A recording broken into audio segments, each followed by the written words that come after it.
السلام علیکم ورحمۃ اللہ وبرکاتہ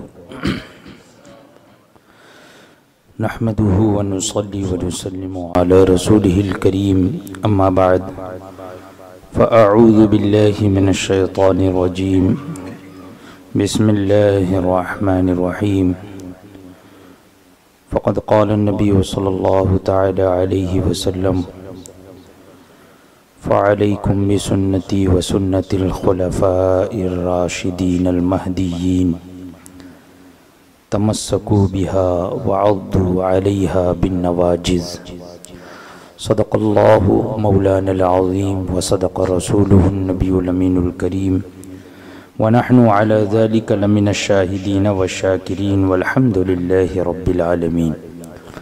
آئیے سب سے پہلے آقا نامدار مدنی تاجدار روحی فدا جناب احمد مجتبی محمد مصطفیٰ صلی اللہ تعالی علیہ وسلم کے بارگاہ بے کس پناہ میں ہدیہ درود نچھاور کریں۔ اللہم صلی علی سیدنا و مولانا محمد معدن الجود والکرم والہ وصحبہ وبارک وسلم صلاة و سلاما علیک یا سیدی یا رسول اللہ صلی اللہ تعالی علیہ وسلم۔ درس جال حق میں بدعت کی صحیح تعریف، معانی، مطالب، اقسام، احکام بیان ہوئے اور مخالفین کی جانب سے جو اعتراضات ہیں اس کے جوابات بھی کچھ اس سے پہلے ذکر کیے گئے کہ مخالفین یہ کہتے ہیں کہ ہر بدعت حرام ہے، ہر بدعت گناہ ہے،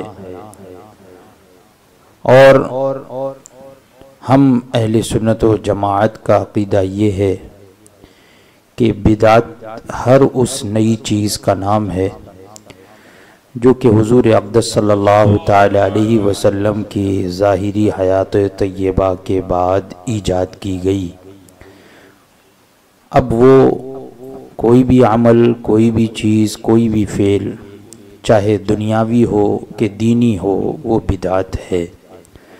تو اس وجہ سے جو خیر کے امور ہیں، جو نیک اعمال ہیں، بعد میں ایجاد کیے گئے، اگر سنت اور شریعت کے خلاف نہیں ہے تو وہ بدعت حسنہ ہے، اور اگر شریعت اور سنت کے خلاف ہے تو بدعت سیئہ ہے۔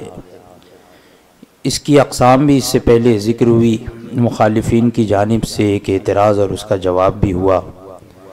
آج بھی چند اعتراضات اور اس کے جواب انشاءاللہ ذکر کیے جائیں گے۔ فرماتے ہیں کہ مخالفین یہ بھی کہتے ہیں کہ جو کام حضور علیہ السلام یا صحابہ کرام یا تابعین یا تبع تابعین کے زمانے سے کسی زمانے میں ایجاد ہو جائے تو وہ بدعت نہیں ہے۔ یعنی اگر ہم انہیں یہ جواب دیں کہ صحابہ کرام کے زمانے میں کوئی چیز ایجاد ہوئی تو وہ بدعت ہوئی، جیسے کہ حضرت فاروق اعظم رضی اللہ تعالی عنہ کے زمانے میں حضرت فاروق اعظم عمر بن خطاب رضی اللہ تعالی عنہ نے جماعت کے ساتھ تراویح، مسجد میں جماعت کے ساتھ تراویح کو ترویج دیا آپ نے، تو یہ بدعت ہے۔ تو مخالفین یہ کہتے ہیں کہ نہیں، بدعت وہ بھی نہیں ہے، یعنی جو کام حضور کے زمانے میں ہو یا تابعین صحابہ کے زمانے میں یا تابعین یا تبع تابعین کے زمانے سے کسی بھی زمانے میں اگر ایجاد ہو جائے تو وہ بدعت نہیں ہے۔ ہاں، ان زمانوں کے بعد جو کام ایجاد ہوگا تو وہ بدعت ہے، یہ مخالفین کہتے ہیں۔ اور تبع تابعین کے بعد اگر کوئی کام ایجاد ہو تو وہ بدعت ہے۔ اب وہ بدعت، اس میں کوئی قسم نہیں ہے، ہر طرح کی کوئی بھی کام ہو، کوئی بھی چیز ہو، وہ کوئی بھی جائز نہیں، سب حرام ہے۔ یعنی صحابہ کرام اور تابعین اور تبع تابعین کی ایجادات وہ یہ کہتے ہیں کہ یہ سنت ہے۔ مخالفین کہتے ہیں کہ حضور کے زمانے میں یا صحابہ کرام کے زمانے میں یا تابعین یا تبع تابعین کے زمانے میں جو بھی نیا عمل ایجاد ہوا تو وہ سنت کہلاتا ہے، بدعت نہیں ہے۔ اب اس پہ دلیل کیا دے رہے ہیں؟ چند دلیلیں دیتے ہیں مخالفین۔ دلیل یہ دیتے ہیں کہ مشکات شریف باب الاعتصام صفحہ نمبر 30 میں ہے کہ فعلیکم بسنتی وسنت الخلفاء الراشدین المہدیین تمسکوا بہا وعضوا علیہا بالنواجذ۔ کیا مطلب؟ حضور اقدس صلی اللہ تعالی علیہ وسلم نے ارشاد فرمایا کہ تم پر لازم ہے میری سنت اور ہدایت والے خلفائے راشدین کی سنت، کہ اس کو دانت سے مضبوط پکڑ لو۔ تو اب مخالفین اس حدیث کو پیش کر کے کہتے ہیں کہ اس حدیث میں خلفائے راشدین کے کاموں کو بھی سنت کہا گیا۔ خلفائے راشدین یعنی ان کے زمانے میں بھی اگر کوئی نیا عمل کوئی کام ہوا تو اسے بھی سنت کہا گیا، اور اس کے پکڑنے کی، اس کو مضبوطی سے تھامے رہنے کی تاکید فرمائی گئی۔ تو اب اس سے معلوم ہوا کہ ان کے کام بھی بدعت نہیں ہے۔ یہ ان کی ایک دلیل ہے۔ دوسری دلیل یہ ہے کہ مشکات شریف باب مناقب الصحابہ صفحہ نمبر 553 میں ہے کہ خیر امتی قرنی ثم الذی یلونہم ثم الذی یلونہم ثم ان بعد ذلك قوما یشہدون ولا یستشہدون ویخونون ولا یؤتمنون۔ یعنی میری امت میں 72 گروہ ہوں گے، 72 فرقے، 72 گروہ، اور حضور فرماتے ہیں کہ میری امت میں خیر امتی قرنی، میری امت میں سب سے بہتر گروہ یہ میرا گروہ ہے، یعنی صحابہ کرام کی جماعت۔ پھر اس کے بعد ثم الذی یلونہم ثم الذی یلونہم، پھر وہ گروہ جو ان کے ساتھ ملا ہوا ہے، ان سے متصل ہے، پھر وہ گروہ جو ان کے ساتھ متصل ہے، پھر ثم ان بعد ذلك قوما یشہدون ولا یستشہدون۔ پھر آگے ارشاد فرماتے ہیں کہ اس کے بعد ایسی قوم ہوگی، ایک قوم ہوگی جو بغیر گواہ بنائے ہوئے گواہی دیتی پھرے گی، اور وَيَخُونُونَ وَلَا يُؤْتَمَنُونَ، اور خیانت کرے گی، امانت داری نہیں کرے گی، وہ لوگ امین نہیں ہوں گے۔ تو اب مخالفین اس حدیث کو پیش کر کے کہتے ہیں کہ اس سے معلوم ہوا کہ یہ تینوں زمانہ خیر کا زمانہ ہے، یعنی صحابہ کرام کا زمانہ، تابعین کا زمانہ، تبع تابعین کا، اور پھر اس کے بعد شر اور خیر زمانے میں جو پیدا ہو تو وہ خیر یعنی سنت ہے، اور شر زمانے میں جو پیدا ہو وہ شر یعنی بدعت ہے۔ یعنی مطلب یہ ہوا کہ اسی زمانے میں جو چیز پیدا ہوگی تو وہ بہتر ہے، وہ سنت کہلائے گی، اس کے علاوہ اس کے بعد جو چیز ہوگی تو وہ سب کے سب شر ہے، یعنی بدعت ہے، اور وہ سب گناہ ہے۔ اسی طریقے سے ایک اور دلیل پیش کرتے ہیں، مشکات شریف کی حدیث ہے کہ میری امت کے 73 فرقے ہو جائیں گے، تفترق امتی علی 73 ملہ کلہم فی النار الا واحدہ، کہ میری امت کے 73 فرقے ہو جائیں گے اور ایک کے سوا سب جہنمی ہیں۔ قالوا، صحابہ کرام نے عرض کیا، من ہی یا رسول اللہ صلی اللہ تعالی علیہ وسلم، یا رسول اللہ صلی اللہ تعالی علیہ وسلم وہ ایک جماعت کون ہے؟ قال ما انا علیہ واصحابی، تو حضور نے ارشاد فرمایا جس پر کہ ہم اور ہمارے صحابہ ہیں۔ تو یہ حدیث بھی مخالفین پیش کرتے ہیں کہ معلوم ہوا کہ صحابہ کرام کی پیروی کرنا بھی جنت کا راستہ ہے۔ تو صحابہ کرام کی پیروی بھی جب جنت کا راستہ ہے تو اس لیے ان کے جو ایجادات ہیں ان کو بدعت نہیں کہہ سکتے ہم، یعنی صحابہ کرام کے زمانے میں بھی کوئی نیا عمل، نئی بات اگر ایجاد ہوئی تو ہم اس کو بدعت نہیں کہیں گے۔ ہاں، تبع تابعین کے بعد اگر کوئی نیا کام، نئی چیز ایجاد ہوئی تو ہم اسے بدعت کہتے ہیں۔ یوں سمجھ لیجئے کہ یہ کسی بھی طریقے سے کھینچتان کے بس نیاز، فاتحہ، عرس وغیرہ اس طرح کے خیر کے امور کو وہ بدعت سیئہ ٹھہرانے میں لگے۔ تو اسی طرح ایک اور حدیث پیش کرتے ہیں کہ اصحابی کن نجوم بأیہم اقتدیتم اہتدیتم، کہ میرے صحابہ ستاروں کی طرح ہیں، تم جس کے بھی پیچھے ہو لو، یعنی جس کی بھی پیروی کرو گے ہدایت پالو گے۔ تو اس سے بھی یہی معلوم ہوا کہ صحابہ کرام کی پیروی بھی یہ باعث نجات ہے، لہٰذا ان کے ایجاد کردہ کام بدعت نہیں ہیں، کیونکہ بدعت تو گمراہی ہے، کل بدعت ضلالہ، ہر بدعت گمراہی ہے۔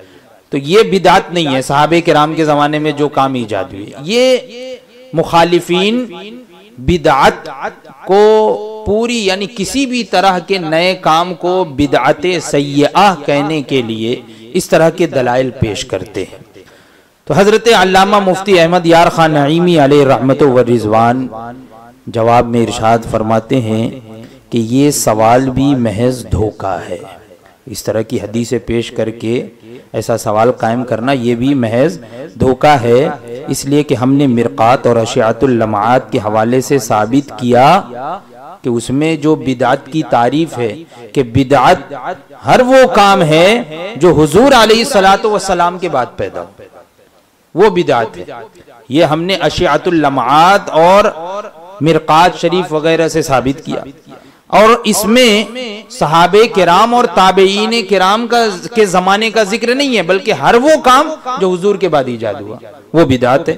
اور اسی طریقے سے نیز فرماتے ہیں اس لیے کہ مشکات باب قیام شہر رمضان میں ہے کہ حضرت عمر رضی اللہ تعالی عنہ نے اپنے زمانے خلافت میں تراویح کی باقاعدہ جماعت کرنے کا حکم دیا۔ اب مخالفین کیا کہتے ہیں کہ یہ بھی سنت ہے، یہ بدعت نہیں ہے، حالانکہ تراویح کی جماعت کو دیکھ کر حضرت فاروق اعظم رضی اللہ تعالی عنہ نے خود ارشاد فرمایا نعمت البدعۃ ھذہ، یہ تو بہت اچھی بدعت ہے۔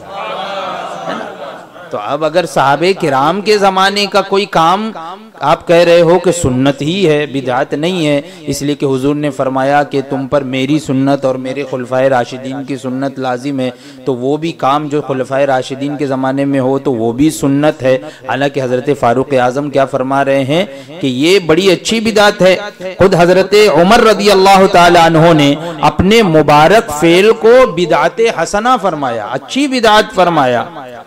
یہ دوسری طریقے سے جواب ہو گیا۔ تیسرا یہ اس لیے کہ پہلے باب میں مرقات کے حوالے سے گزر چکا کہ تراویح کی جماعت یہ بدعت مستحبہ ہے، یعنی کیا مطلب؟ یعنی تراویح سنت اور اس کی باقاعدہ پابندی سے جماعت کرنا یہ بدعت حسنہ ہے، یہ بدعت حسنہ ہے، یعنی نیکی والا کام ہے، نیا کام۔ حضور کے زمانے میں جماعت کے ساتھ نہیں ہوتی تھی تراویح، بعد میں ہوئی۔ تو انہوں نے حضرت فاروق اعظم رضی اللہ تعالی عنہ کے فعل کو بدعت میں داخل کیا، تو پتہ یہ چلا کہ حضور اقدس صلی اللہ تعالی علیہ وسلم کے ظاہری حیات طیبہ کے بعد جس زمانے میں بھی کوئی نیا کام ہو تو وہ بدعت ہے۔ اب یہاں پر تقسیم کرنی ہی پڑے گی کہ یا تو بدعت اچھی بدعت ہوگی یا بری بدعت ہوگی۔ اگر اچھی ہے تو بدعت حسنہ ہے اور بری ہے تو بدعت سیئہ ہے۔ چوتھے اس لیے کہ بخاری شریف جلد دوم کتاب فضائل القرآن باب جمع القرآن میں ہے، قرآن کو جمع کرنے کا بیان ہے۔ حضرت صدیق اکبر رضی اللہ تعالی عنہ نے حضرت زید بن ثابت رضی اللہ تعالی عنہ کو قرآن پاک جمع کرنے کا حکم دیا، قرآن پاک کو جمع کرنے کا، یعنی الگ الگ آیات کریمہ سورتیں الگ الگ صحابہ کرام نے حفظ کی تھی، یاد کی تھی، اس کو اس طریقے سے مصحف شریف جو آج ہم دیکھ رہے ہیں اس طریقے سے جمع نہیں کیا گیا۔ سب سے پہلے جامع قرآن جو ہے وہ حضرت صدیق اکبر، حضرت ابو بکر صدیق رضی اللہ تعالیٰ عنہ نے جمع کرنے کا حکم دیا کہ سب کو ایک جو ہے مصحف شریف میں جمع کیا جائے ایک ساتھ۔ تو حضرت زید ابن ثابت کو جب یہ حکم دیا تو حضرت زید ابن ثابت نے کیا عرض کیا؟ دیکھیے یہ صحابی ہیں اور یہ جانتے تھے کہ حضور اقدس صلی اللہ تعالی علیہ وسلم کے بعد جو بھی نیا کام ہو تو وہ بدعت ہے۔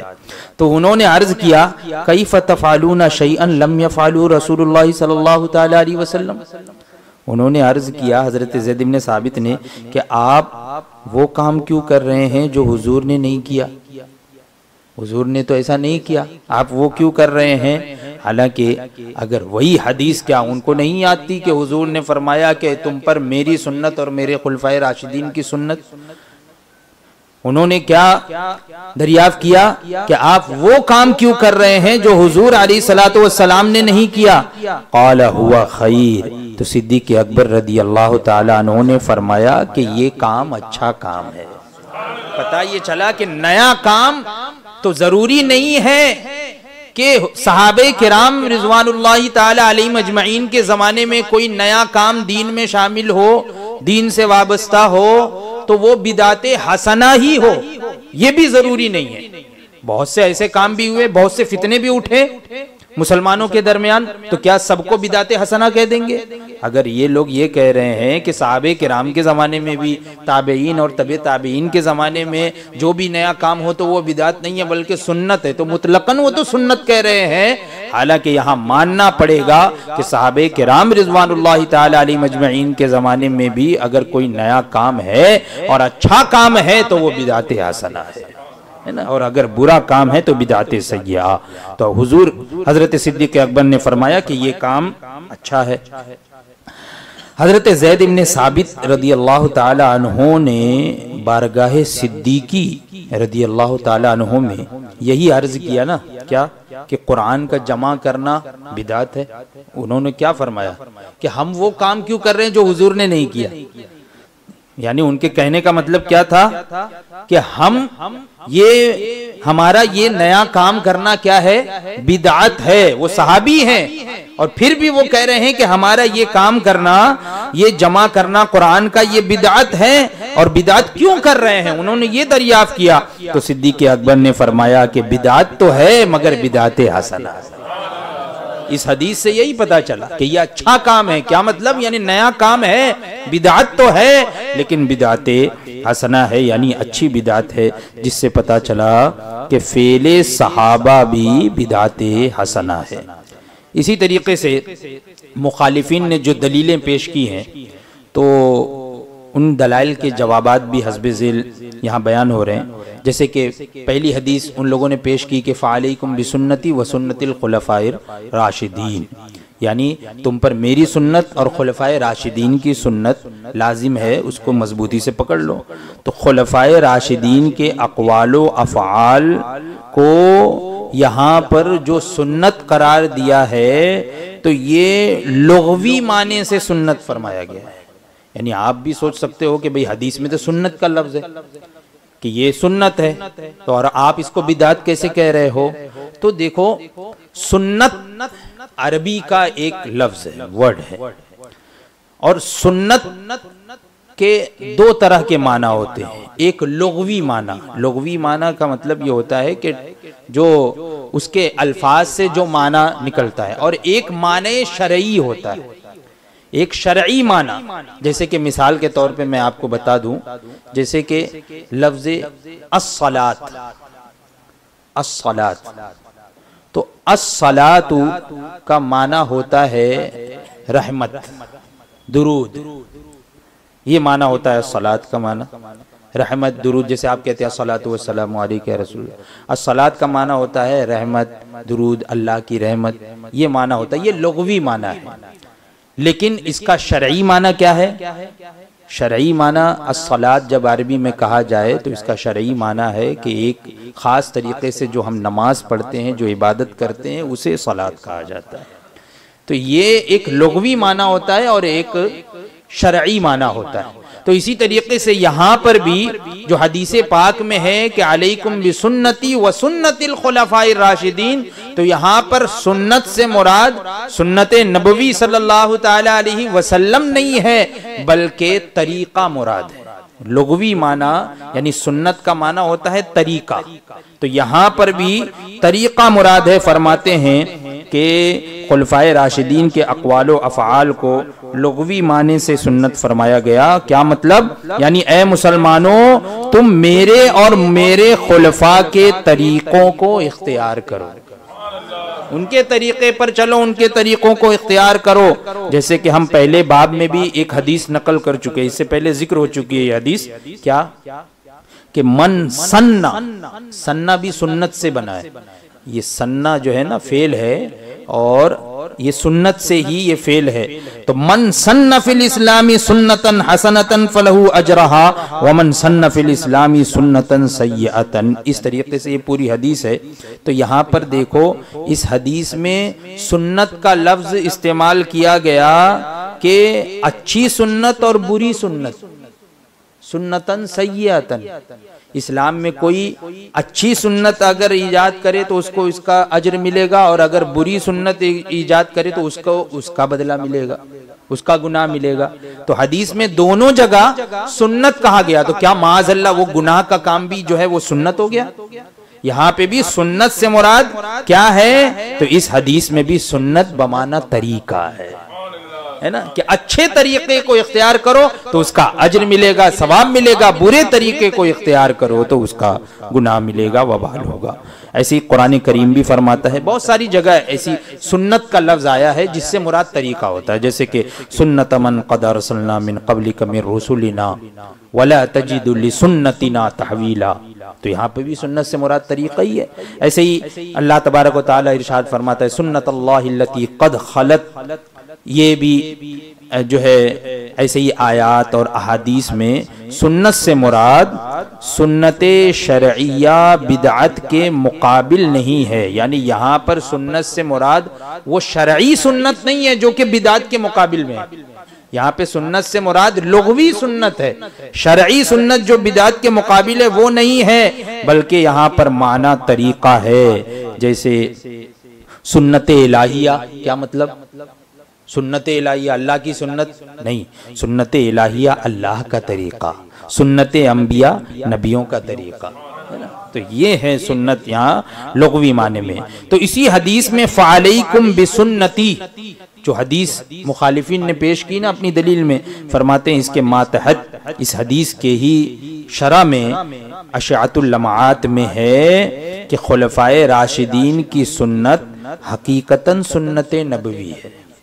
خلفائے راشدین کی سنت حقیقتاً سنت نبوی ہے کہ حضور علیہ الصلوۃ والسلام کے زمانے میں مشہور نہ ہوئی، ان حضرات کے زمانے میں مشہور ہو گئی. حضور کے زمانے میں وہ سنت مشہور نہ ہوئی، یعنی وہ حقیقت میں حضور کی سنت ہے، حضور کے زمانے میں مشہور نہ ہوئی، ان حضرات کے زمانے میں مشہور ہو گئی اور انہی کی طرف منسوب ہو گئی. اس وجہ سے سنت ہے.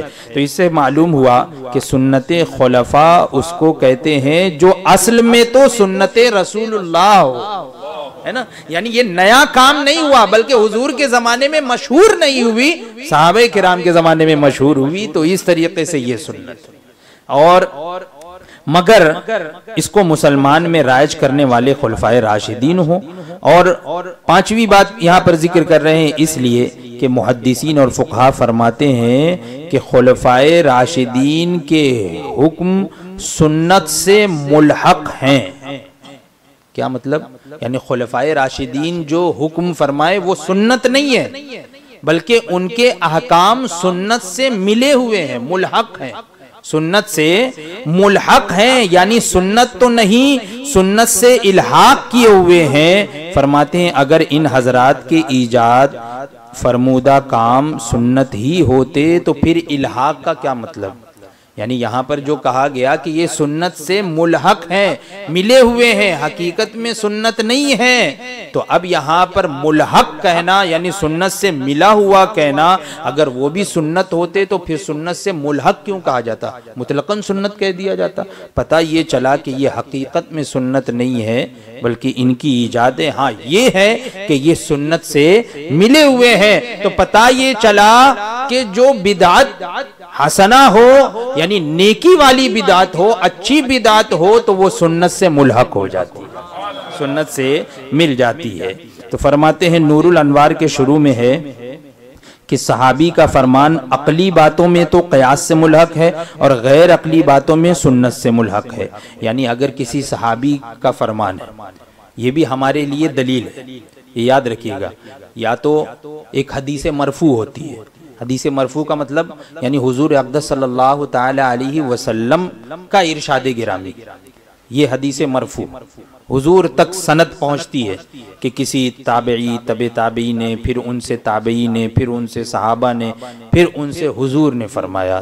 یہاں نور الانوار کے شروع میں، یہ نور الانوار جو ہے وہ اصول فقہ کی مشہور کتاب ہے، تو اس کے شروع میں ہے کہ صحابی کا فرمان عقلی باتوں میں تو قیاس سے ملحق ہے، یعنی قیاس سے وہ جڑے گا، ملے گا، اس کا الحاق قیاس کے ساتھ ہوگا، اور غیر عقلی بات اگر ہے یعنی اس میں جو ہے وہ عقل نہیں لگا سکتے، غیر عقلی باتوں میں سنت سے ملحق ہے۔